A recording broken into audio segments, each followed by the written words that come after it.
Power खत्म ना हो। हेलो, नाम क्या है? जी लगा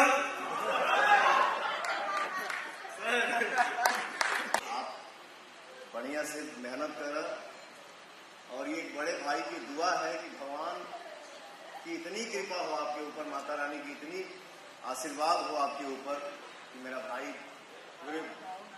पूरे दुनिया में राज करे, बहुत बड़े सुपरस्टार बनिए आप। Love you. और एक मिनट है बाबू, रुक। स्वैगी सिंह, वाह। मैं इस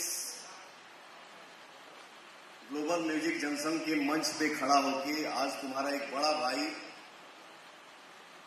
इस मंच पे प्रॉमिस कर रहा है। जो फिल्म अभी मैं कर रहा हूं इसका टाइटल है जियो मेरी जान।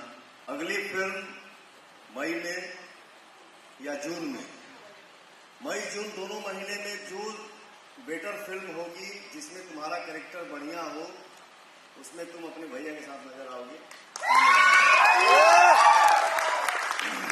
और मैंने पहले ही बोला, इंसान सिर्फ एक जरिया होता है, ऊपर वाले का आशीर्वाद चाहिए, माता पिता का आशीर्वाद चाहिए, और अपने मेहनत पर भरोसा रखिए, और कुछ नहीं कहता। Love you. बहुत आगे बढ़िए।